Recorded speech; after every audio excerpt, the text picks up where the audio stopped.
What's up, my ninjas? I'm Strident, and I am back with another video, quick video. This time it is of the DC Collectibles Designer Series, Greg Capullo style Batman, and the Suicide Squad Captain Boomerang. I don't know why my mind went blank for a while. The other day, well, long story short, this has been a stressful month. I am having all kinds of parental drama, you know. So I was like, you know what, I'm taking my mind off that shit. I'm going to the comic book store. I had remembered these were out, and I picked them up. I'm only now getting to the review. I apologize for how long that took. I know other people have gotten to them before me. But you know how I do. It's not about getting there first, it's about getting there and covering everything.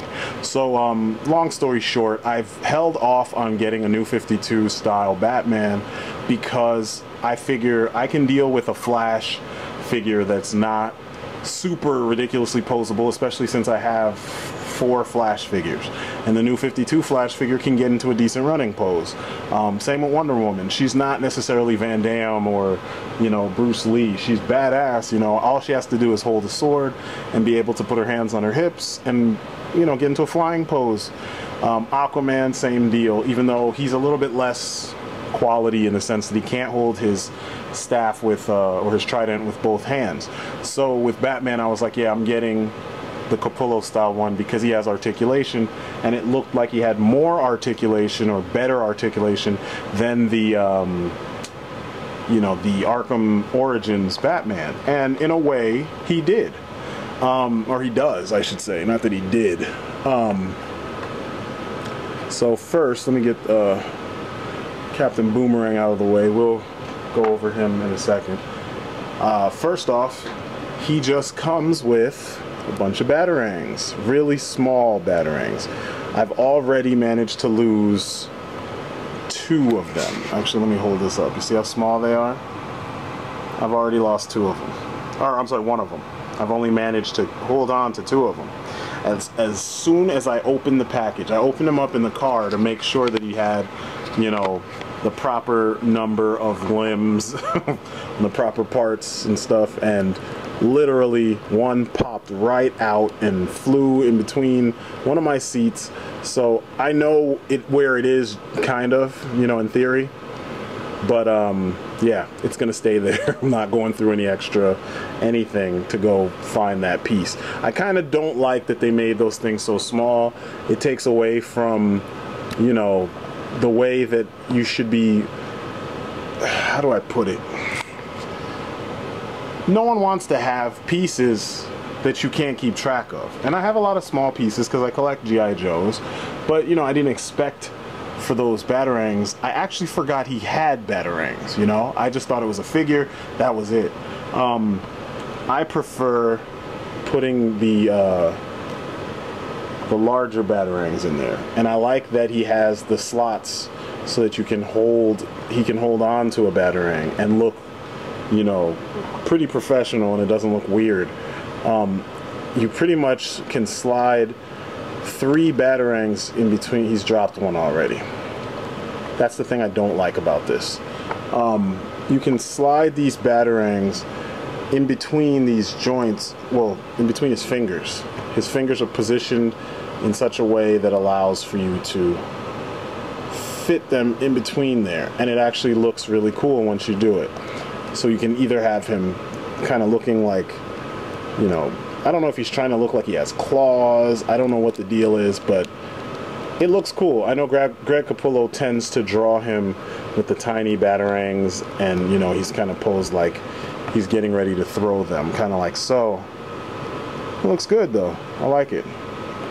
I was actually pretty impressed with that aspect of the figure. Now, everything else is fairly basic. Let me stand him up perfectly straight. He's got some really stiff joints.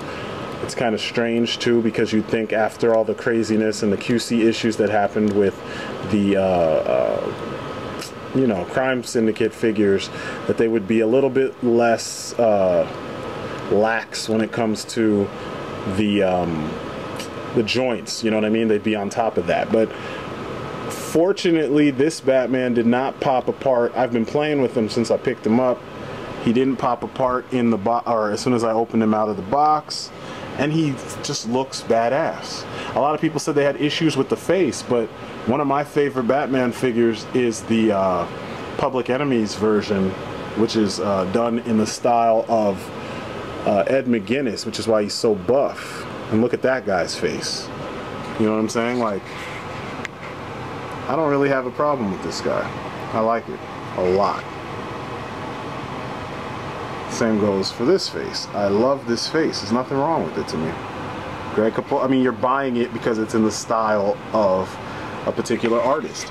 Now, I have a lot of Batman figures that are done in different styles. I just didn't buy the new 52 version that's done in Jim Lee's style, which I've been meaning to do for quite some time.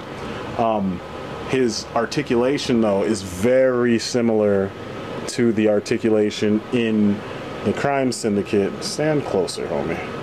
In your Arkham Origins figures, and there's like one or two things that are a little bit different. Oh yeah, and I forgot to tell you guys, I figured out how to fix the broken leg on my Owlman, so he can actually show up for this review, and you can see some of the stuff that they should have done that they didn't do, and you know, see the stuff they did do that works. But I was actually kind of impressed that I was able to pull this off. I put a screw in there where the dumbbell or barbell broke, and it actually held in there pretty well, so I can't complain. But so yay, Owlman's back. But let's see. I'll get out my trusty pointer. Aha! So, still got ball-socketed shoulders all across the board. Still have a nice ball-socketed head and neck or whatever. He can just about do everything. I mean, he can look up. You see how he's got a tilt? The tilt is there really nicely. He can look down like he was doing before. It's perfect. It can turn side to side. You don't really have to worry about that. They all have the ab crunch. He has the best ab crunch of the bunch. His is all right. His is all right too. Same kind of cut in their thighs. I think these two have it similar, but as you can see on this one, he has the deep socket cut where like the upper thigh goes into the leg, and then there's a piece on the side that sticks up, kind of holds it in place. He just has a line, simple, generic cut. Double jointed knees all across the board, although his are very limited in comparison to the other two. These two have ankle pivots as well as the hinge so they can point and swivel as well. He just has this swivel and the point, no ankle pivot. You can kind of see it on this foot because it's not flat. Also, he has the same issues that this guy has as far as his hips go, and the same issues that the Infinite Series movie Cap has, where, you know, they sculpted their thighs in a way that prevents them from kicking. This guy can kick. He can do the splits all day. These two, though, the Arkham Origins version and the, you know, this one here, that's as far as they go in their legs. That's it. It's kind of embarrassing. I don't like that. It's a Batman figure. You know, he should be able to simply kick straight out as much as possible. You know what I mean? Like, I was saying that about this guy. The cool thing, though, is that he kind of has, you know how most DC collectibles and the old school DC Direct figures, they could only go forward or back? He can do that. So if you want him to kick really high up, there you go. You know what I'm saying? So it's not too bad. You know, you can be creative with how you pose him, and you can kind of get him into good poses. He has a extra swivel here in his wrist. It's a glove swivel as well as a wrist swivel for his hand, which I find kind of strange. Also, unlike the majority of Batman figures, his belt was sculpted onto his pelvis. It's like all one thing. So this belt is not rubber and it doesn't move or anything. It's exactly part of this whole pelvic region, which is different. The cape, you already know I'm gonna get this cape chopped off very soon and give him a custom cape, but it is nice.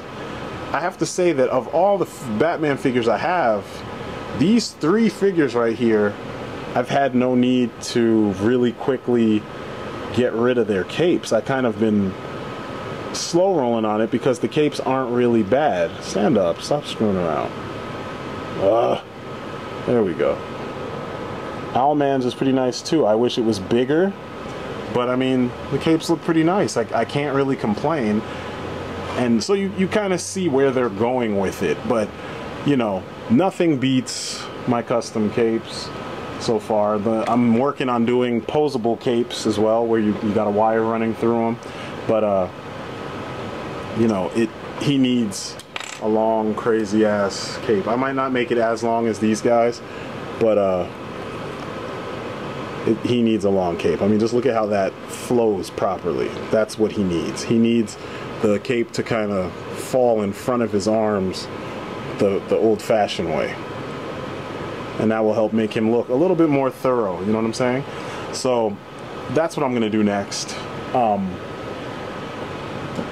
He's just a really interesting, well done figure, and you know me, like I said, I'm not a huge fan of the New 52. I stopped reading Batman because of Court of Owls.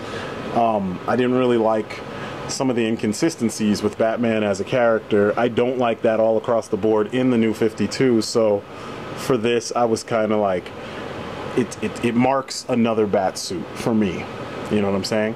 I like that it's got enough of the details that I want present in a Batman design. It's got them, and then it's got enough of the old school stuff to appease, you know, old Bat fans as well as new ones. You know, he's black, he's gray, shiny gloves, shiny boots, and a nice cowl. It looks pretty cool, so I can't really complain too much about that. So very cool figure, and we're gonna move along to Captain Boomerang. Now I only have 2 rogues.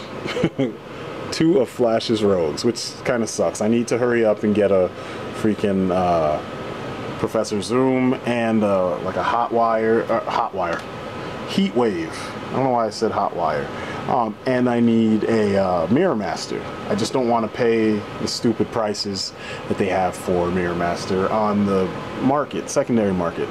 But this is actually a pretty cool figure. It's strange because I was, you know, like I said, I've had so many issues with DC collectibles lately that I was like, if I collect anything from them, I'm going to, well actually I had said on one of my videos I wasn't getting any more for a long time.